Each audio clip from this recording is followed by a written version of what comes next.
살아계신 아버지, 살아계신 하나님의 영광과 주님의 은혜, 주님의 우리를 향한 계획하심을 이 시간 찬양합니다. 물과 성령으로 거듭난 이후 우리 삶의 본질이 어떻게 변화되었고, 우리 삶의 목표가 어떻게 변화되었고, 우리의 가치관이 어떻게 변화되었고, 우리의 모든 삶의 기준이 어떻게 바뀌었는지를 다시 한번 점검하는 우리들이 되기를 원합니다. 매일매일의 삶에서 주와 동행하며 주의 뜻을 생각하는 우리들이 되기를 원합니다. 깨어있게 하옵시고 우리 삶에서 주님의 기쁨이 되는 그런 우리가 될 수 있도록 인도하여 주옵소서. 오늘도 말씀의 권세 앞에 우리 자신을 내려놓습니다. 성령의 인도하심을 우리가 간구합니다. 주의 이 시간 당신의 뜻 안으로 우리를 이끄시옵소서. 예수님의 이름으로 감사하며 기도합니다. 아멘. 우리가 매년 다가오는 그 고난주간 또 부활주일 이런 절기를 우리가 생각할 때마다 무엇을 생각하는지 모르겠어요. 특별히 하나님께서 살아계신 것, 그리고 하나님 우리를 향해서 특별한 계획을 갖고 계신 것, 하나님께서 우리를 위해서 뭔가 특별한 일을 계획하시고 우리는 그 안에서 얼마나 풍성하게 그 주님의 계획을 우리가 우리 것으로 만들며 살아가고 있는지, 이런 것을 생각하면서 이 절기들을 맞고 있는지 모르겠습니다. 오늘은 우리가 고린도서 13장 6절부터 11절까지 있는 말씀을 같이 보도록 하겠습니다. 고린도후서 13장 6절에서 11절까지 말씀입니다.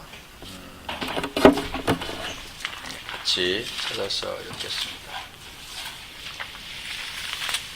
고린도후서 13장 6절부터 11절.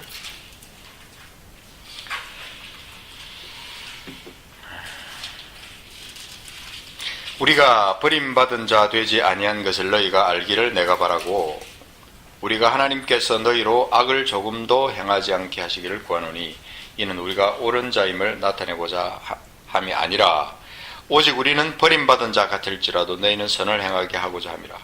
우리는 진리를 거슬러 아무것도 할 수 없고 오직 진리를 위할 뿐이니, 우리가 약할 때 너희가 강한 것을 기뻐하고 또 이것을 위하여 구하니 곧 너희가 온전하게 되는 것이라. 그러므로 내가 떠나 있을 때에 이렇게 쓰는 것은 대면할 때에 주께서 너희를 넘어뜨리려 하지 않고 세우려 하여 내게 주신 그 고난을 따라 엄하지 않게 하려 함이라. 마지막으로 말하노니, 11절 같이 읽읍시다.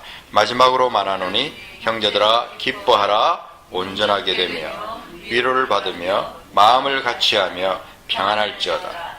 또 사랑과 평강의 하나님이 너희와 함께 계시리라. 거룩하게 입맞춤으로 서로 문안하라. 아멘. 오늘 이 말씀을 읽으면서 여기서 어떤 그 특징들이 있는지, 어떤 그 영적인 그 감동이 여러분에게 왔는지 참 사실은 좀 이렇게 질문도 하고 싶은데, 각자 속으로 이렇게 말씀하시고 오늘 말씀을 같이 한번 생각해 보겠습니다. 저는 그런 생각을 했어요. 이런 부활절이 다가오고 순환절이 다가오고 할 때마다 늘 생각나는 것은 그 십자가의 그 사랑, 그 부활의 권능, 이것이 참 위대하다. 엄청난 비밀이 그 속에 있다는 것을 깊이 묵상을 해봅니다. 매년 다가오는 그 절기 때 그렇게 생각합니다.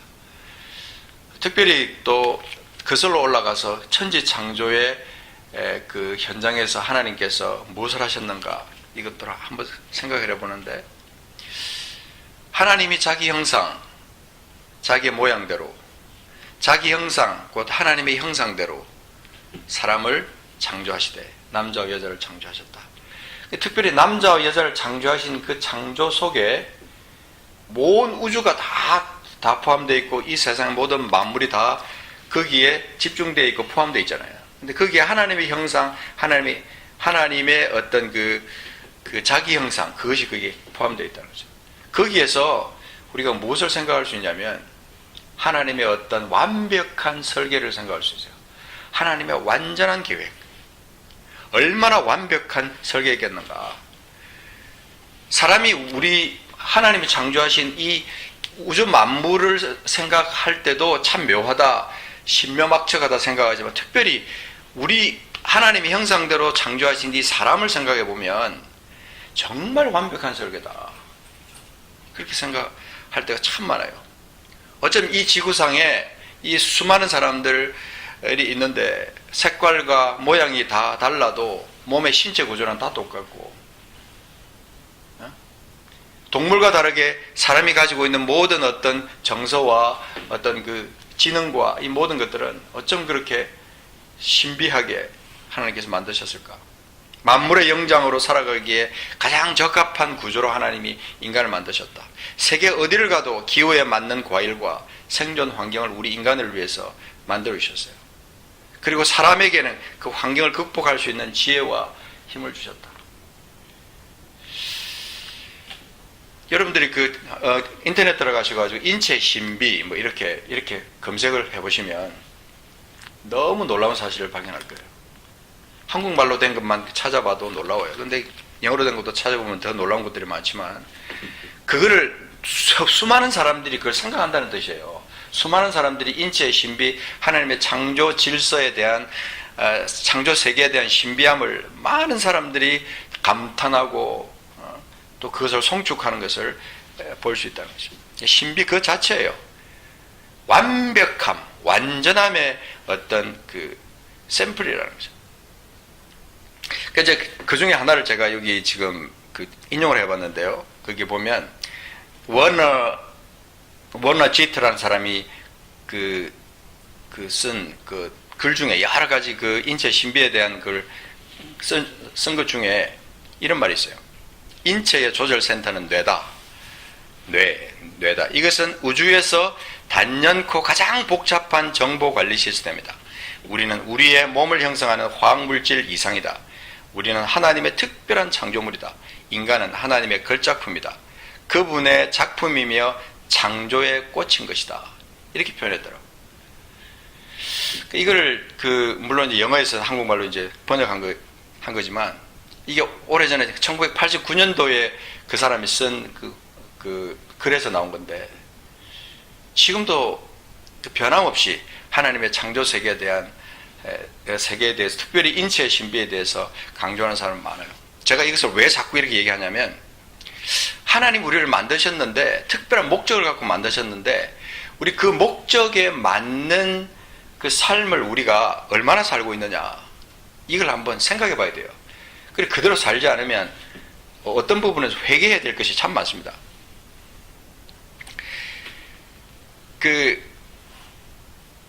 하나님께서 우리를 만드실 때 단순히 육신뿐만 아니라 정신, 지성까지 거기다 우리의 영으로 하나님을 만나고 나면 새로운 피조물이 되고 새로운 피조물이 된 뒤에 우리가 하나님의 나라를 살고 하나님의 나라를 사는 그것이 오랜 세월 동안 우리가 그렇게 사는 것이 그 주님의 구원 계획이었는데 그 구원 계획은 오랜 세월에 걸쳐 준비되고 예언된 완전한 사랑의 완성이었다.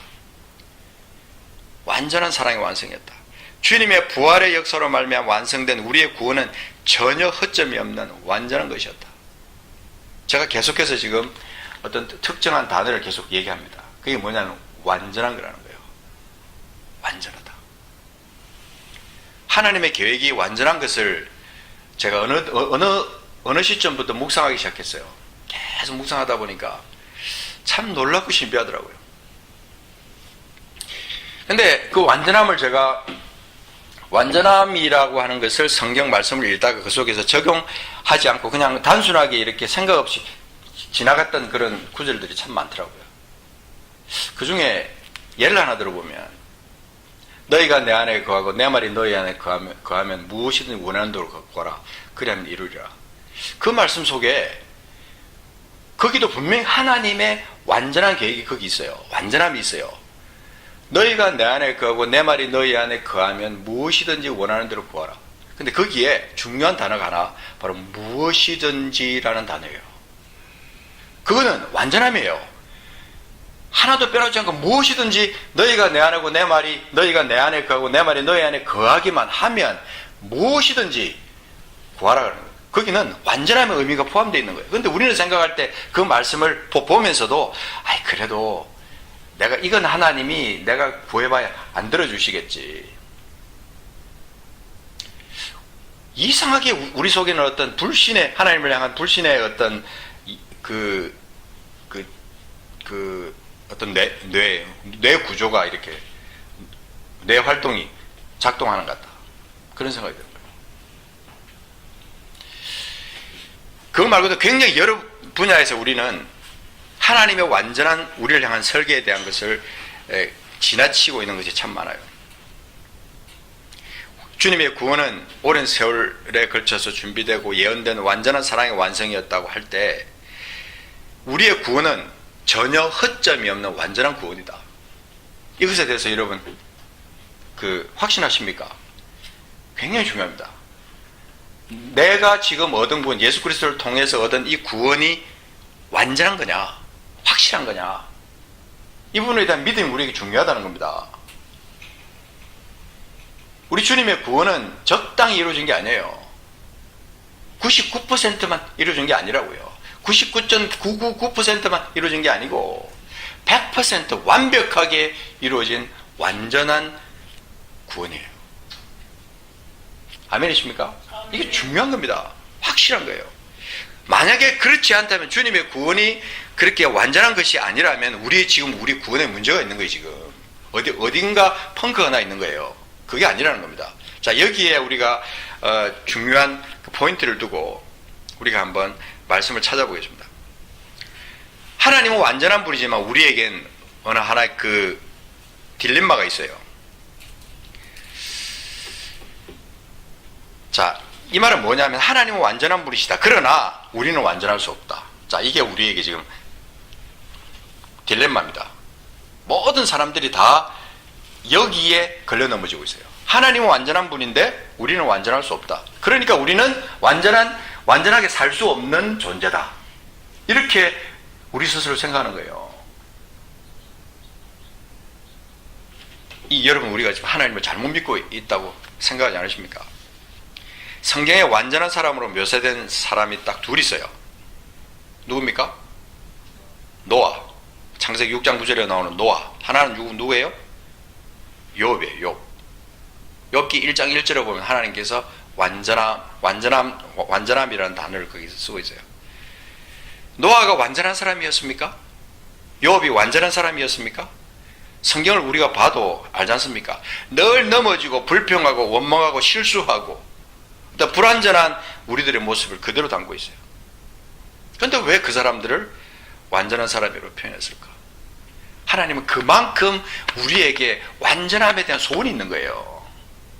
어떤 샘플을 하나님께서 이 땅 가운데 두고서라도 우리로 하여금 예수 그리스도를 통한 완전한 구속을 이루어 주시면서 우리가 그 구속을 통하여 우리가 완전한 존재가 되기를 원하시는 거예요. 자, 여기는 우리가 이것이 이상형이라고 할 때 우리 이 이상형에 우리가 어떻게 접근할 수 있는가, 어떻게 이 이상형의 신앙이 우리 것이 될 수 있는가 하는 것을 우리 성경을 통해서 찾아봐야 되는 거예요. 이 땅을 사는 사람이라면 늘 그런 모습이에요. 자, 늘 그런 모습. 근데 자, 여러분, 끝이 있습니다. 언제까지 그런 존재로 살 거냐는 거예요. 언제까지 그렇게 완전하지 못한 존재로 살 것이냐, 이 부분을 고민하는 겁니다. 오늘 이 시간이 우리에게 굉장히 중요한 시간이 되리라고 믿습니다. 자, 우리가 이 땅에서 불완전한 존재로 사는데 주님은 우리에게 완전하라는 명령을 합니다. 성경은 여러 군데에서 우리에게 완전하라는 명령을 합니다. 이 명령 앞에서 무엇을 깊이 묵상하고 확신하고 결단해야 할 것인가, 오늘 말씀을 통해서 찾아봅니다. 자, 결론부터 제가 먼저 말씀드릴게요. 우리가 불완전한 존재로 사는 것은 물과 성령으로 거듭나기 이전입니다. 자, 여기까지로 족합니다. 거듭난 후에, 새 사람이 된 후에 새 피조물이 된 후에, 물과 성령으로 거듭난 이후에 우리는 그런 모습으로 살아서는 안 된다고 하는 것을 성경은 우리에게 말하고 있습니다. 오늘 이것이 우리에게 확신으로 와야 된다는 것을 오늘 우리가 같이 한번 찾아보도록 하겠습니다. 자, 우리 한번 히브리서 6장 말씀 보겠습니다. 히브리서 6장 1절부터 이 말씀 잘 압니다. 잘 아는 말씀인데 6장 1절부터 2절만 먼저 볼게요. 자, 그러므로 우리가 그리스도의 도의 초보를 버리고 뭐라고요? 죽은 행실을 회개함과 하나님께 대한 신앙과 세례들과 안수와 죽은 자의 부활과 영원한 심판에 관한 교훈의 틀을 다시 닦지 말고 어디로 나가자고요? 완전한 대로 나갈지니라. 여기서 완전한 대로 나아간다고 하는 의미가 뭘까? 여기는 확실한 어떤 그 든든한 뭔가 이게 그 백그라운드가 우리 뒤에 있고, 우리가 도저히 되물릴 수도 없고 아니면 뒤로 후퇴할 수도 없는, 주저앉을 수도 없는 어떤 완벽한 하나님의 설계 앞에 우리가 가 있고, 그 계획 안에 우리가 들어가 있기 때문에 주님이 우리에게 베푸신 그 구원은 완전한 것이기 때문에 우리가 쓸데없이 어떤 다른 거 막 그냥 종교적인 거, 어떤 뭐 생각으로 그치는 거, 어떤 이론적인 거, 이런 것들로 꽉 차 있지 말고 정말 살아있는 실제적인 어떤 완전한 어떤 신앙의 모습으로 나가라는 걸 말하는 거예요. 그래서 3절에 보면 이렇게 말합니다. 인간의 힘으로는 되지 않는다는 것이에요. 하나님께서 3절에 하나님께서 허락하시면 우리가 이것을 하리라고 말합니다. 그러니까 성령의 역사가 없이는 절대로 이것은 우리 것이 될 수 없다는 것을 말하는 것이죠. 우리 믿음의 영역은 주님이 우리와 함께 하시지 않으면 아무것도 이룰 수 없다는 거예요. 이게 굉장히 중요한 신앙의 진리입니다. 성령이 아니고는 아무도 예수를 주시라 할 수 없다고 주님이 말씀하신 것과 같은 맥락이 있는 거예요. 그렇다면 우리는 여기서 무엇을 내려놓고 무엇을 얻어야 되고, 무엇을 우리가 쥐고 끝까지 이 삶에서 그 영원한 천국으로 이어지는 그날까지 우리가 그렇게 전진해 나가야 되느냐. 자, 그 뒤에다 말씀 보겠습니다. 4절부터 6절. 한번 빛을 받고 하늘의 은사를 맛보고 성령에 참여한 바 되고 하나님의 선한 말씀과 내세 능력을 맛보고도, 자, 여기에 말이죠. 한번 빛을 받고 하늘의 은사를 맛보고 성령에 참여한 바 된 사람이 어떤 사람이에요? 도대체 어떤 존재입니까? 하나님의 선한 말씀과 내세 능력까지 맛본 사람이 도대체 어떤 사람이냐는 겁니다. 참 부러운 사람입니다. 대단한 믿음의 사람이라고 생각해요. 그런데 그 사람이 타락합니다. 타락한 자들은 다시 새롭게 하여 회개하게 할 수 없나니 이는 그들이 하나님의 아들을 다시 십자가에 못 박아 들여놓고 욕되게 함이라. 그렇게 말합니다. 그리스도 안에서 깊은 영적 세계를 경험하고 물과 성령으로 확실하게 거듭난 사람, 분명 예수와 함께 죽고 예수와 함께 사는 사람은, 여기서 말하는 핵심이 뭐냐면요, 그런 사람은 다시는 타락할 수 없는 존재라는 것을 여기서 말해주고 있는 거예요. 저는 이 말씀을 묵상하면서 무릎을 탁 쳤어요. 그런 사람이 있으면 그런 사람은 천국 못 간다, 그런 사람은 지옥 간다, 그런 신학적인 것을 논쟁하기 위해서 이 말씀을 우리에게 한 게 아니라는 것을 발견한 거죠. 그렇게 타락하는 것은 있을 수 없는 일이라는 것을 말씀하고 있는 거예요. 그래서 6장 쭉 넘어가서 19절에 가서 보면 뭐라고 했냐면, 우리가 이 소망을 가지고 있는 것은 영혼의 닷 같아서 튼튼하고 견고하여 휘장 안에 들어가나니, 우리가 이미 진짜 그 소망을 갖고 있다면요, 영혼의 닷 같아서 딱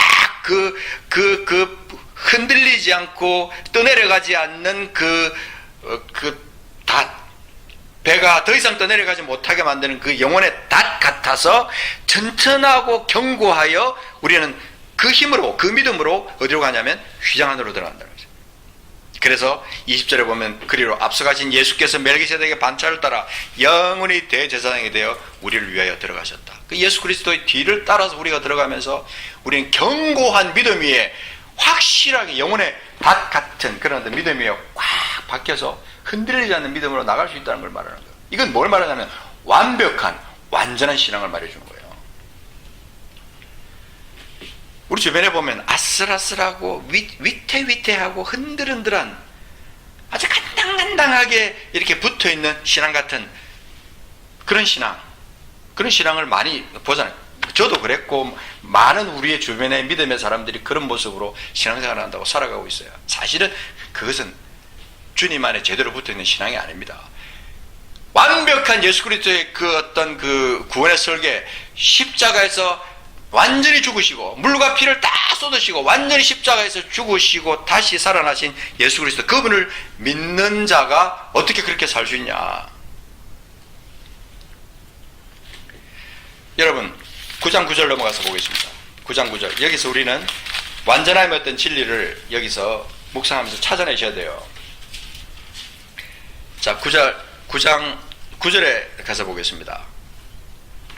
9절 10절 누구 한 분 좀 읽어주십시오. 9절 10절. 이 장막은 현재까지의 비유니 이에 의지하여 드리는 예물과 제사가 섬기는 자로 그 양심상으로 온전케 할 수 없나니 이런 것은 먹고 마시는 것과 여러 가지 씻는 것과 함께 육체의 예법만 되어 개혁할 때까지 맡겨둔 것이니라. 그러니까 사실은 우리가 이 양심상 온전하게 할 수 없는 그 예물과 제사, 육체의 예법, 이런 걸 갖다 개혁할 때까지 맡겨둔 건데 거기에 의존하며 살아가는 거예요. 우리가 진짜 예수 그리스도, 진짜 제대로 완전히 구원을 이룬 그분의 그 완전한 제사장, 단번에 자기 목숨을 들여서 우리를 구원하신 그 제사장 안으로 들어가서 그분과 함께 사는 게 아니라 계속 헛다리만 짚는 거예요. 계속 헛다리만. 이 장막은 현재까지의 비유다 그랬어요. 거기에 계속 목을 메고 사는 거예요. 우리가 옛 약속에 매여 살면 우리는 여전히 육체의 법에 매여 살 수밖에 없다는 것을 말해주는 거죠. 이 성경에 여러분 히브리서 쭉 말씀을 읽어보시면 그 진리를 발견하게 되실 거예요. 이걸 우리가 희미하게 잡는 게 아니라 확실하게 잡아야 돼요. 그래서 히브리서 9장 13절에 보면 염소와 황소의 피와 및 암송아지의 죄를 부정한 자에게 뿌려 그 육체를 정결하게 하여 거룩하게 하거든. 14절 보면 같이 읽어보겠습니다.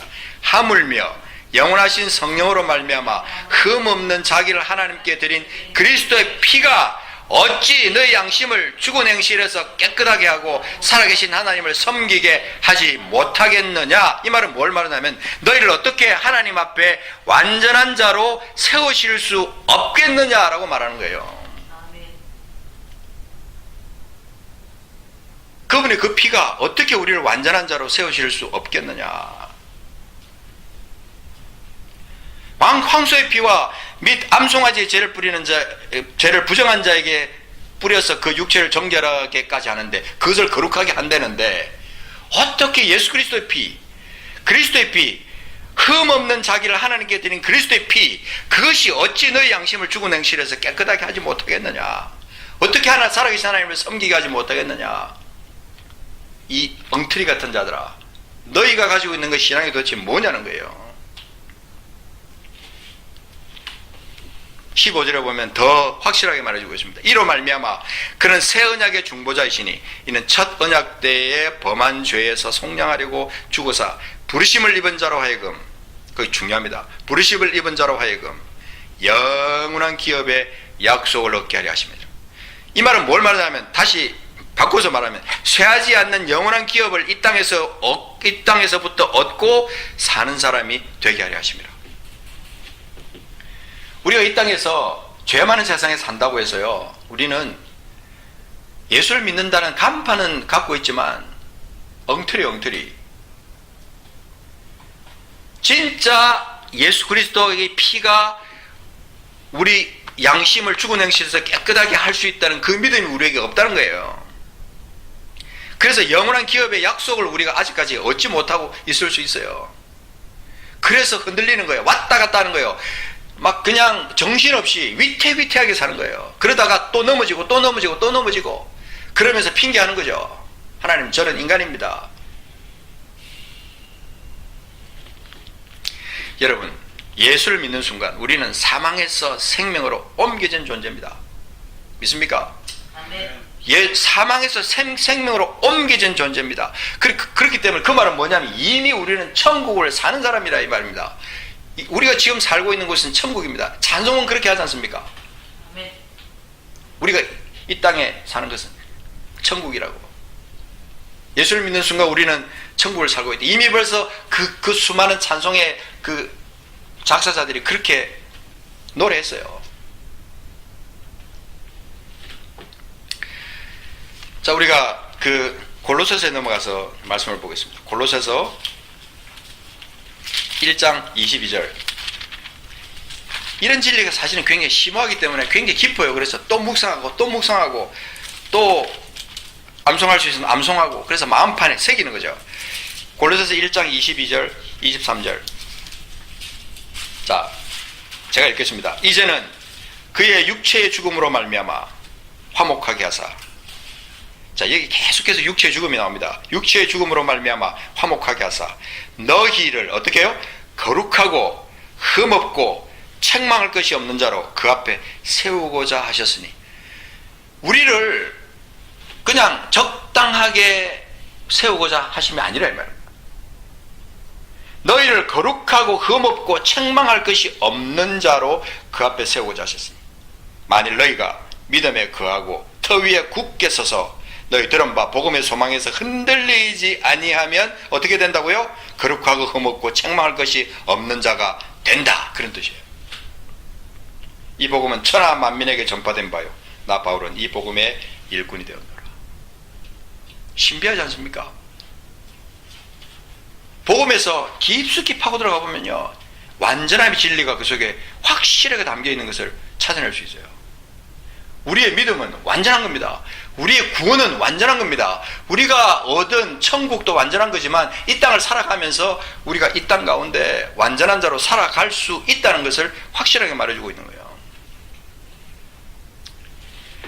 여러분들이 이 말씀을 지금 듣는 중에도 그래도 역시 나는 인간이니까 불완전하게 살 수밖에 없어, 그렇게 말하면 그 사람은 끝까지 그런 모습으로 살 거예요, 아마 분명히. 그러나 말씀을 한번 묵상해 보시라고. 주님의 십자가를 묵상해 보시라고. 주님의 부활을 한번 묵상해 보시라 이 말입니다.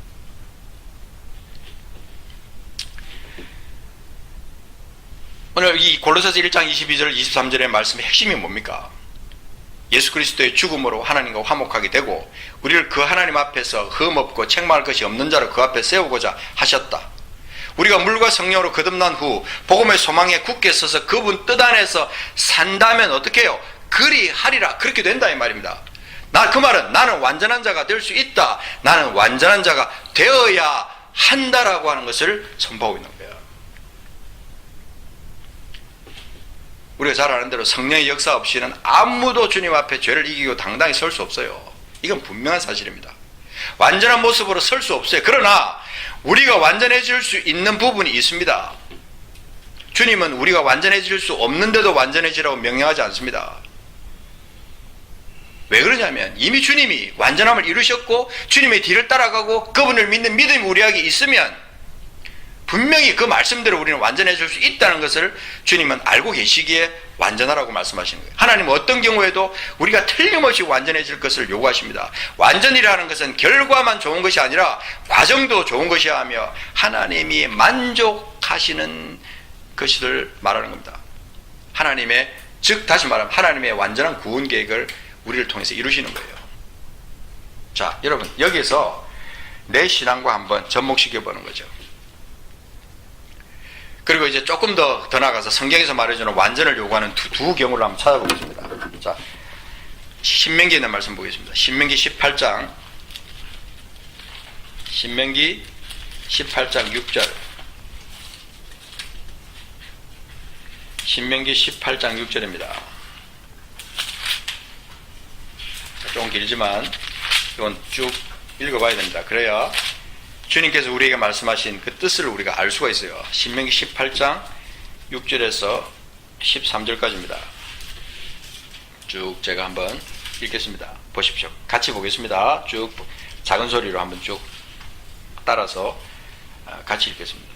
이스라엘 온 땅 어떤 성읍에든지 거주하는 레위인이 간절한 소원이 있어 그가 사는 곳을 떠날지라도 여호와께서 택한 곳에 이르면 여호와 앞에 선 그는 그의 모든 형제 레위인과 같이 그의 하나님 여호와의 이름으로 섬길 수 있나니 그 사람의 몫은 그들과 같을 것이요 그가 조상의 것을 판 것은 별도의 소유이니라. 9절 내 하나님 여호와께서 내게 주시는 땅에 들어가거든 잘 보십시오. 너는 그 민족들의 가정한 행위를 본받지 말 것이니 그의 아들이나 딸을 불가운데로 지나게 하는 자나 점쟁이나 길흉을 말하는 자나 요술을 하는 자나 무당이나 지는 자나 신접자나 박수나 초혼자를 너희 가운데 용납하지 말라. 12절 같이 읽읍시다. 이런 일을 행하는 모든 자를 여호와께서 가증히 여기시나니 이런 가증한 일로 말미암아 내 하나님 여호와께서 그들을 내 앞에서 쫓아내시느니라. 13절 너는 내 하나님 여호와 앞에서 완전하라. 자, 여기서 하나님께서 신명기 완전하라고 말씀하시는 의미가 뭡니까? 뭐에서 완전하라는 거예요? 거룩입니다. 거룩. 이방 민족이 어떻게 살든지, 다른 종족들이 어떻게 살든지, 적어도 하나님의 백성인 너희들은 그렇게 살아서는 안 된다. 이스라엘을 하나님이 택하신 이유는 하나님의 거룩함을 하나님께서 유지시키고 싶으셨던 거예요. 하나님의 거룩에 있어서 이스라엘이 완전하기를 원하셨다는 것을 오늘 우리는 이 성경에서 찾아볼 수 있어요. 너는 내 하나님 여호와 앞에 완전하라. 여러분, 이런 경우에는 하나님이 나를 향해서는 어떻게 말씀하고 있을까? 여기서 신명기 18장에 나오는 이 거룩의 문제가 성경 전체에 계속해서 흘러나오고 있어요. 그래서 하나님은 결단코 부정한 것을 하나님께서 그대로 흔적을 놔두지 못하도록 말씀하셨어요. 뭐든지 완전히 태워버리고 죽여버리고 완전히 이 땅에서 쓸어버릴 것을 하나님께서 말씀하시는 것은 그만큼 우리를 향한, 선택된 우리를 향한, 이스라엘을 향한 하나님의 어떤 거룩한 뜻이, 그 목적이, 소원이 그 속에 있었다는 것이죠. 자, 여러분, 마태복음 넘어가서 마태복음 5장에 있는 말씀, 좀 비슷한 맥락입니다. 자, 마태복음 5장 43절 보겠습니다. 참 오늘날 우리가 신약과 구약과 신약을 이렇게 한 책에 놓고 왔다리 갔다리 하면서 볼 수 있는 건 참 은혜예요. 어떻게 이런 일이 일어날 수 있었느냐, 참 신비 중에 신비입니다. 마태복음 5장 43절, 자, 이거 보면 구약에 나와 있는 그 핵심적인 내용들이 있어요. 쭉 나옵니다. 자, 43절 또 내 이웃을 사랑하고 내 원수를 미워하라 했다는 것을 너희가 들었으나 나는 너희에게 이르노니 너희 원수를 사랑하며 너희를 박해하는 자를 위해 기도하라. 이같이 한즉 하늘에 계신 너희 아버지의 아들이 되리니 이는 하나님이 그 해를 악인과 선인에게 비추시며 비를 의로운 자와 불의한 자에게 내려주심이라. 잘 보세요. 너희가 너희를 사랑하는 자를 사랑하면 무슨 상이 있으리요? 세리도 이같이 아니하느냐? 또 너희가 너희 형제에게만 무난하면 남보다 더하는 것이 무엇이냐? 이방인들도 이같이 아니하느냐? 48절 같이 읽읍시다. 그러므로 하늘에 계신 너희 아버지의 온전하심과 같이 너희도 온전하라. 자, 여기서 나오는 온전함의 의미는 도대체 뭘까? 하나님께서 구약에서 말씀하시는 온전함과 신약에 와서 말씀하시는 온전함의 어떤 그 의미의 차이가 있어요. 그러니까 깊은 본질은 같아요. 그러나 의미의 차이가 있는 거예요. 자, 여기서 5장 48절에 나오는 너희 아버지의 온전하신 것 같이 너희도 온전하라 할 때 그 온전하라는 그 의미, 어디에서 무엇으로 온전하라는 뜻이에요? 우리 말씀의 어떤 깊은 어떤 그 진리 속에서 우리가 본질적인 것을 찾아내면 무릎을 탁 칠 때가 많아요. 그냥 막연한 게 아니에요. 이건 아주 구체적이에요. 뭐예요? 47절에 너희가 너희 형제에게만 무난하면 남보다 더하는 것이 무엇이냐? 이방인들도 이같이 한다.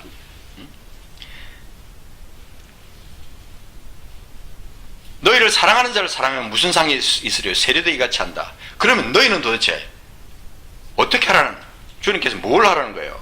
하늘에 계신 너희 아버지의 온전하심, 하나님의 온전하심, 그것처럼 너희도 사랑해서 온전하라는 거예요. 적어도 너희들이 이 세상에서 이웃을 사랑한다고 하면 그 사랑에 있어서 너희가 온전하라는 거예요. 세상 사람들과 똑같이 혈육을 사랑하고 자식을 사랑하고 형제를 사랑하고 그 자기 그 피가 섞여 있는 사람을 사랑하는 것은 누구나 다 알 수 있는 거라 이 말입니다. 누구나 다.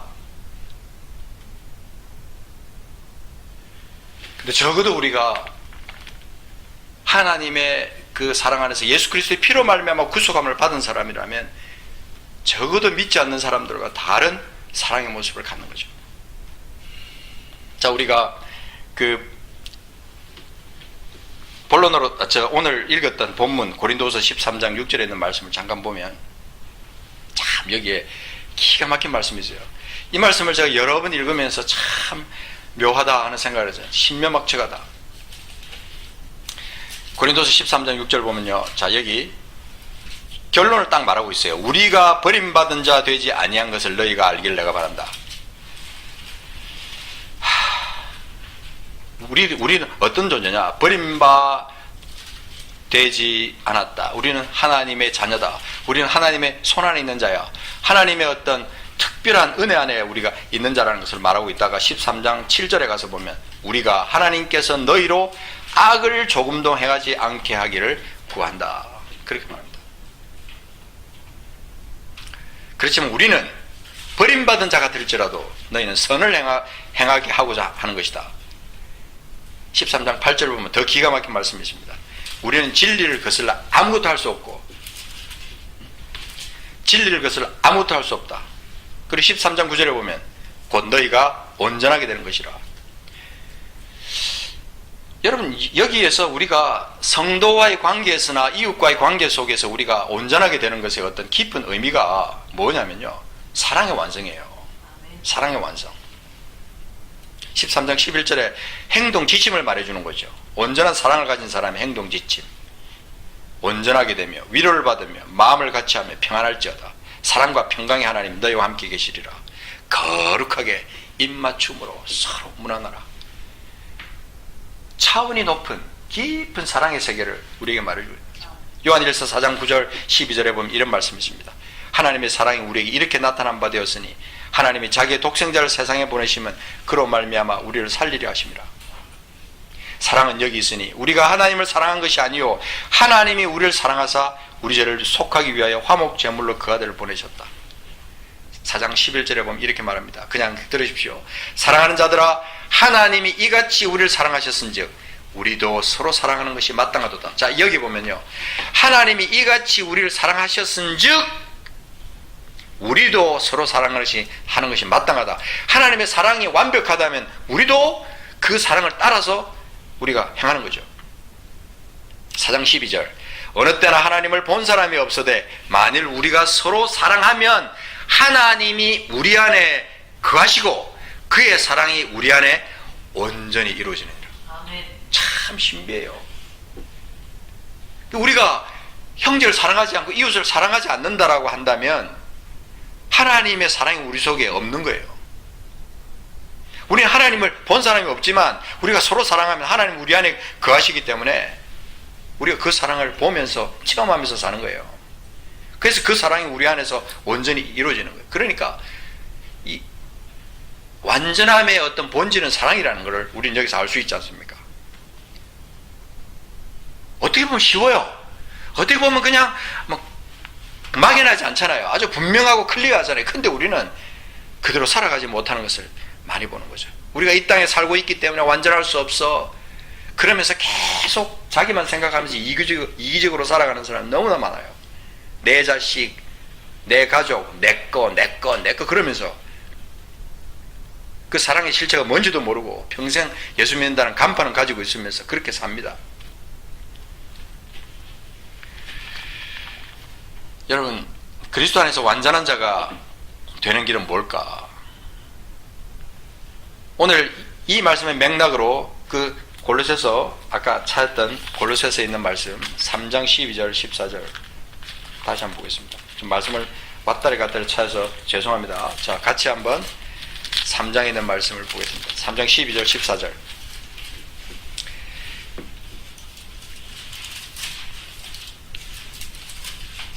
그러므로 너희는 하나님이 택하사, 자 중요합니다. 잘 보십시오.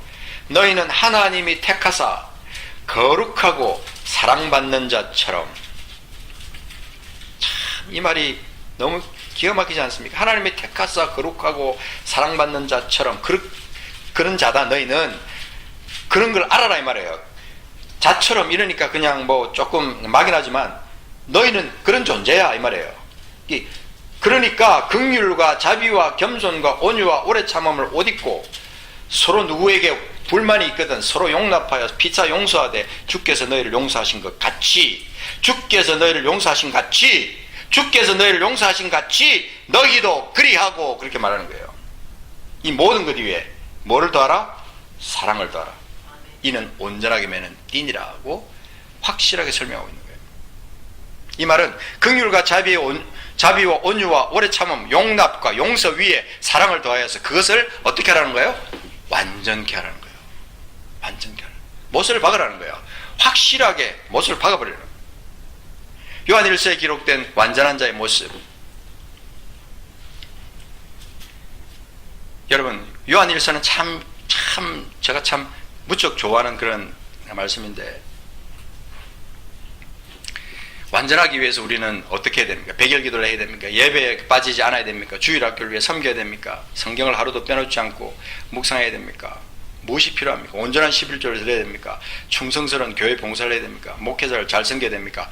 도대체 이 종교적인 삶으로 자신을 충만케 하는 것은 결국 결정적인 순간에 올 때 그 기초가 허물어지면서 그 삶도 종치는 거예요. 그러나 우리가 진짜 본질 안에서 하나님의 그 본질적인 어떤 그 명령, 완전하라는 그 명령 앞에 우리 자신을 확실하게 우리 삶에 열매를 맺으면서 산다면 우리는 승리하는 삶을 사는 거예요. 요한일서 4장 18절에 보면, 자, 요거는 이제 한번 좀 찾아볼 필요가 있습니다. 요한일서에 중요한 말이 많이 나오니까 한번 열어놓고 한번 같이 보겠습니다. 요한일서 4장 18절에 이 말씀은 같이 읽어보겠습니다. 시작. 사랑 안에, 요한일서 4장 18절 시작. 사랑 안에 두려움이 없고 온전한 사랑이 두려움을 내쫓나니 두려움에는 형벌이 있습니다. 두려워하는 자는 사랑 안에서 뭐를 온전히 이루지 못하니. 우리가 사랑하면 그가 먼저 우리를 사랑하셨습니다. 그가 우리를 먼저 사랑하셨기 때문에 당연히 우리는 그렇게 사랑해야 되는데, 이 본질적인 사랑의 본질을 우리가 모르니까 희끄무리하게 적당히 하는 거예요. 적당히 하는 건 세상 사람도 다 해요. 내 핏줄만 사랑하는 건 누구나 다 한다고요. 안 믿는 사람도 다 한다 이 말입니다.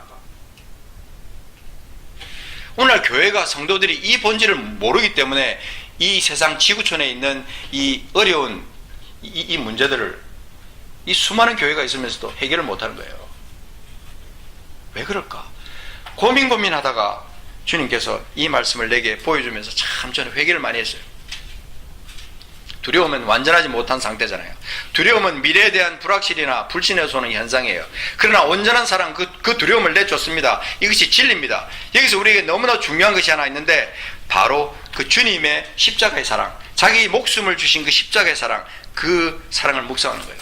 사람이 친구를 위해 자기 목숨을 버리면 이에서 더 큰 사랑이 없다. 주님은 그것을 실천하셨어요. 자, 요한일서 4장 9절. 이걸 이제 설명한 게 오늘 이 4장 9절, 10절, 11절, 12절이에요. 우리가 말씀 자체에서 우리가 핵심을 찾아내야 됩니다. 하나님의 사랑이 우리에게 이렇게 나타난 바 되었으니, 잘 보세요. 하나님이 자기의 독생자를 세상에 보내심은 그로 말미암아 우리를 어떻게 하려고? 살리려 하심이라. 사랑은 여기 있으니 우리가 하나님을 사랑한 것이 아니요 하나님은 우리를 사랑하사 우리 죄를 속하기 위하여 화목제물로 그 아들을 보내셨습니다. 여러분, 여기에 우리가 아무런 감동 없이 이 성경을 읽을 수가 없어요. 11절, 사랑하는 자들아 하나님이 이같이 우리를 사랑하셨은즉, 하나님이 이같이 우리를 사랑하셨은즉. 이 성경을 우리가 계속 찾는 거 보면 하나님이 이렇게 하셨으니까, 예수님이 이렇게 하셨으니까 우리가 어떻게 해야 되느냐, 이걸 계속 말하는 거예요. 하나님이 이같이 우리를 사랑하셨은즉 우리도 서로 사랑하는 것이 마땅하도다. 아멘. 어느 때나 하나님을 본 사람이 없어되 만일 우리가 서로 사랑하면 하나님은 우리 안에 거하시고 그의 사랑이 우리 안에서 온전히 이루어지느니라.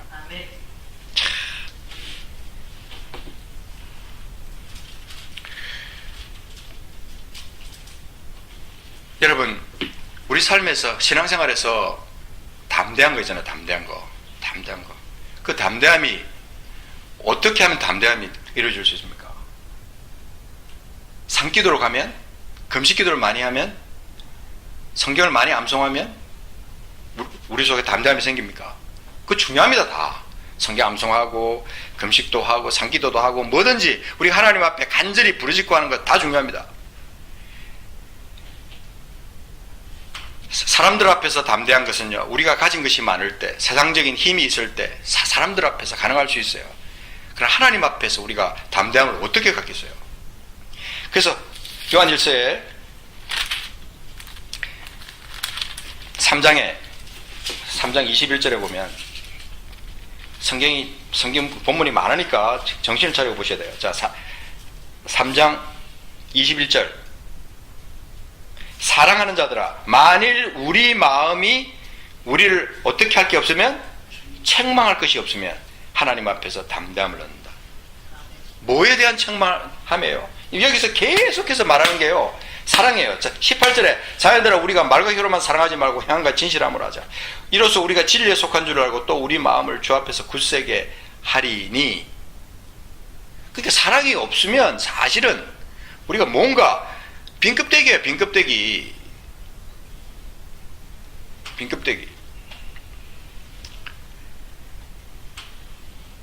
문맥상으로 우리 마음이 책망할 것이 없을 때는 언제인가? 사랑할 때라는 거예요. 사랑할 때. 우리가 형제를 진심으로 사랑할 때, 우리 마음이 우리를 책망할 것이 없게 된다. 그때 우리가 주님께 무엇을 구하든지, 어떤 역사? 응답받는 역사. 그것이 요한 1서 5장 14절에 나와요. 요한 1서 5장 14절. 자, 그를 향하여 우리가 가진 바 담대함이 이것이니 뭐예요? 그의 뜻대로 무엇을 구하면 들으심이라. 5장 15절, 우리가 무엇이든지 구하는 바를 들으시는 줄 우리가 안즉 우리가 그에게 구한 그것을 얻은 줄을 또한 아느니라. 우리는 이 말씀은 너무너무 좋아하는데 그 앞뒤에 있는 말씀들은 우리 것이 아닌 줄 알아요. 우리가 상관없는 말인 줄 알아요. 앞에 있는 그 1장부터 4장 그리고 5장 12절까지 있는 말씀 전체가 다 이 말씀으로 연결된 말씀인데, 요 5장 14, 15절만 쏙 빼가지고 우리가 가진 바 담대함이 이거다. 그의 뜻대로 무엇을 구하면 된다. 우리는 기도하면 뭐든지 들어. 하나님께서 들어주셔. 천만에 말도 안 되는 소리를 하지 말라는 거예요. 우리의 완전함의 어떤 기초는 뭐냐면요, 완전한 사랑이에요. 예수 그리스도를 따라가는, 하나님의 그 사랑을 따라가는, 주님이 하셨기에, 주님이 행하셨기에 우리가 그대로 행하는 그 사랑의 실천이에요. 그래서 여기 보면 그 5장 15절에 5장 14절에 그의 뜻대로라는 말이 있잖아요. 그의 뜻대로 무엇을 구하면, 그의 뜻대로는 쏙 빼버리고 담대함이 이것이니 무엇을 구하면 들으시심이라.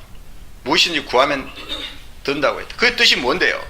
1절부터 문맥을 쭉 보면 사랑의 하나님으로부터 난 사람은 반드시 그 속에 사랑이 있다는 것을 말하는 거죠. 이게 핵심이에요. 우리가 완전해야 될 부분이 있습니다. 하나는 뭐냐면 하나님을 향해서고, 그게 거룩이잖아요. 아까 신명기 18장에서 봤지만 거룩이고, 하나는 사람을 향해서, 사람을 향한 온전한 사랑, 마태복음 5장부터 시작해서 쭉 신약에서 계속 우리에게 말씀해 주는 거예요. 여러분, 나 자신 스스로가 완전해지려고 애쓰지 마십시오. 하나님을 향해서, 그리고 다른 사람을 향해서 완전해지려고 최선을 다하십시오.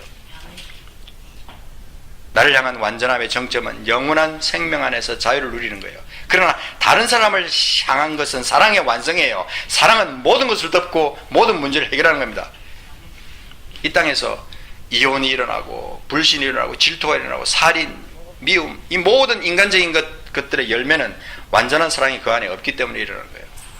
우리가 완전하다면 우리의 삶은 하나님 나라를 사는 것이고 이미 영원한 생명을 얻은 삶을 사는 거예요. 더 이상 무엇을 바랄 거예요?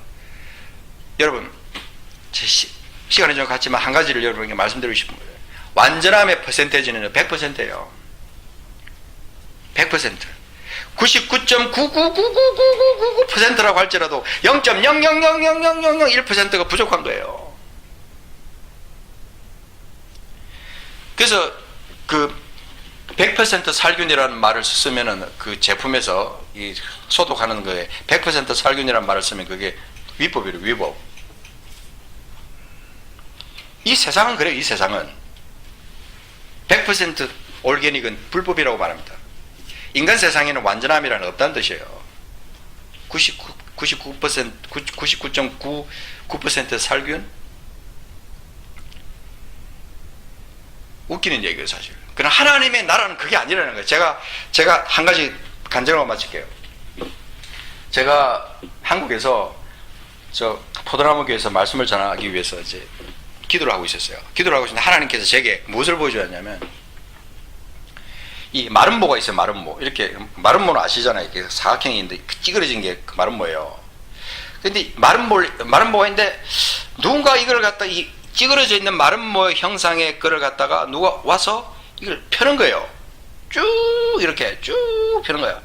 이게 뭐지?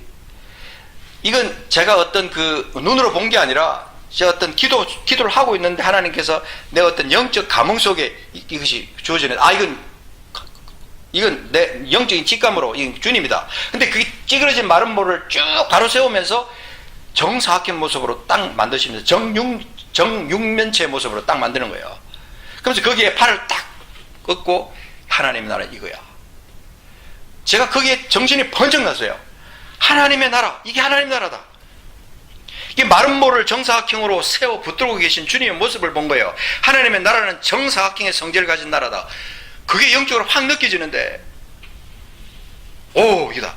영화되는 것, 완전하게 되는 것, 완전하게 되는 것이 불가능한 것이 아니구나. 내가 하나님 나라 안에 속해 있다면, 예수 안에 있다면 나는 이 완전함의 나라 안에 있다. 예수 그리스도의 십자가상의 죽음과 부활의 승리는 완전한 것이다. 하나님 나라는 완전함의 나라다. 정사각형의 나라다. 여러분, 비유를 말할 때 말이죠, 이 정사각형은요 참 신비해요. 축소가 돼도요 그 크기, 비율은 똑같아요. 찌그러지는 게 없어요. 정사각형이 모여있으면 찌그러지는 게 없다니까요. 잘 생각해보세요 한번. 그걸 묵상하다 보니까 이 하나님의 나라는 이 정사각형의 나라구나, 완벽한 나라구나, 하나님의 설계는 완벽한 거구나, 하나님은 알파와 오메가, 처음과 나중 되시는 분이구나, 흠이나 주름 잡힌 것이 없는 영광스러운 교회를 명령하신 하나님이시구나, 이 세상의 권세를 이기는 성도의 삶, 예정하시고 부르신 그들을 의롭게 하시고 의롭다 하신 그들을 영화롭게 하신 하나님. 로마서 몇 장이죠? 8장 30절. 그 영화로움의 극치는, 영화롭다는 그 말은 완전함의 완전함. 그게요 미래형이 아닙니다, 여러분. 부르시고, 예정하신 하나님, 부르신 그들을 의롭다 하시고, 이게 말이죠, 미래형이 아니라니까? 과거형이 이루어진 거에 이미다. 내가 예수 그리스도 안에 있다면, 주님이, He called, justified, glorified, 하나님이 나를 그렇게 한 거예요. 그래서 제가 궁금해서 헬라를 찾아보니까, 헬라에서도요, 에크 앞에 이렇게 돼서 제일 처음에 나오는 에크 이대로 에도에서 EN으로 끝나는 이거는요 완료형이거든요. 이미 내 삶 가운데 이루어진 것을 말하는 거라. 완벽하게. 미래가 아니라고, 미래가. 내가 glorified 됐다는 말이에요. 이 말을 왜 사람들이 희미하게 생각하는지 모르겠어요. 적당하게 생각하는지 모르겠다고.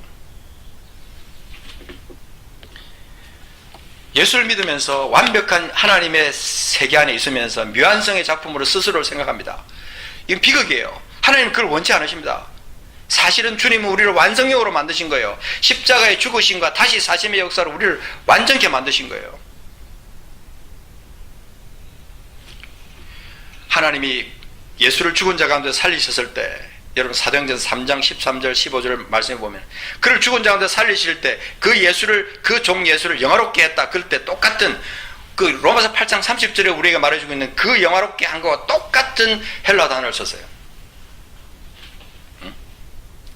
에독사센, 똑같은 영화롭게 했다는 그 단어를 썼다 이 말입니다. 3장 19절, 사도행전 3장 19절에 보니까 이런 말씀이 있어요. 그러므로 너희가 회개하고 돌이켜 너희 죄 없이 함을 받으라. 이같이 하면 새롭게 되는 날이 주 앞으로부터 이를 것이요. 자, 이게 3장이요. 막 시간이 가니까 좀 안타깝긴 합니다만, 우리 잘 알잖아요.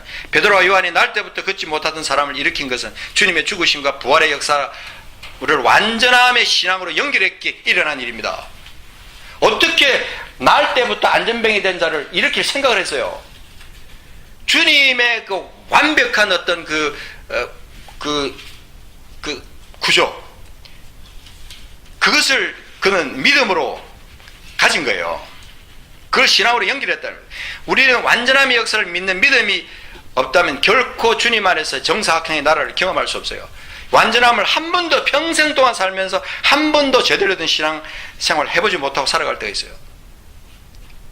병자를 고치고 죽은 자를 일으키고, 그거 성경에서 얼마든지 일어날 수 있고 이 땅 가운데서 얼마든지 일어날 수 있는 일인데 한 번도 그런 거 경험해보지도 못하고 살아갈 수도 있다 이 말입니다.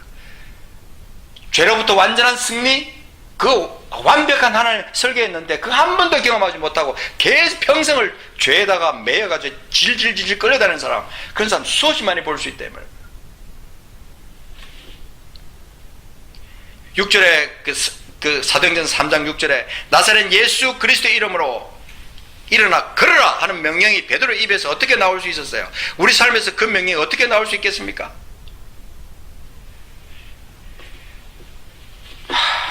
저는요, 오늘 이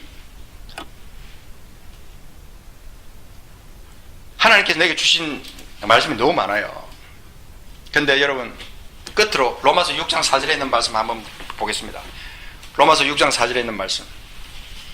아까 우리 장로님 암송하셨지만, 그러므로 우리가 그의 죽으심과 합하여 세례를 받음으로 우리가 어떻게 되었냐면 그와 함께 장사되었나니, 그와 함께 죽었다는 거예요. 그와 함께 우리가 꼴까닥 했다는 겁니다. 무덤 속에 들어갔다는 거예요. 이는 아버지의 영광으로 말미암아 그리스도를 죽은 자 가운데서 살리심과 같이 우리로 또한 그렇게 살리사 새 생명 가운데서 행하게 하려 하십니다. 그게 아버지의 뜻이라 이 말입니다. 이런 어떤 완벽한 하나님의 설계, 구원에 대한 설계, 완전함의 설계를 우리가 묵상하지 못하니까 늘 불완전한 모습으로 신앙생활을 하는 거예요. 예수를 믿는다고 하면서 다시 죄 가운데로 들어가는 것, 그 믿음의 본질이 잘못되었거나 본질은 변화되었는데 계속 그 속에서 본질을 깨닫지 못하고 헤어나지 못하고 살아가는 것일 수도 있다는, 속지 말라. 분명 우리는 물과 성령으로 거듭난 사람들이다. 완전한 하나님의 사람이 되기 원하십니까? 사랑의 사람이 되라. 완전한 사랑의 사람이 되라. 십자가의 그 사랑의 십자가를 바라보라. 십자가에 매달려 있는 주를 바라보는 게 아니라 내 대신 십자가에서 그 쓰리고 아픈 죄의 대가인 죽음의 고통을 먼저 감당하시고 다시 사셔서 나를 영화롭게 하신 사랑의 주님을 바라보는 거예요. 여러분, 온전하게 되는 것이 어렵게 보입니다. 그런데 그렇게 어려운 게 아닙니다. 주님의 계명대로만 살면 온전한 사람이 될 수 있어요. 그런데 왜 우리는 그게 초점을 맞추지 않느냐 입니다. 그 계명대로 사는 것이 어렵다고 사탄은 말합니다. 계속 속삭입니다. 내가 그리스도와 함께 죽으면 그것은 100% 가능한데도 우리는 하나님의 말씀에 초점을 기울이는 게 아니라 사탄의 말에 자꾸 귀를 기울인다는 말입니다. 그래서 사탄에게 우리 마음을 뺏겨버려요. 그때 우리 주님을 기쁘시게 할 수 있겠습니까? 주님은 나를 미리 정하셨고 부르셨고 나를 어렵다 하셨고 그래 영화롭게 하셨다. 나는 완전함의 나라에 살고 있다. 그 나라 안에서 몸과 혼과 영이 온전히 거룩하게 보존되는 삶을 살 권리를 주님 내게 주셨고 나는 그 삶을 누리고 있다고 선포하며 나가는 삶, 이게 진짜 성도의 삶이에요.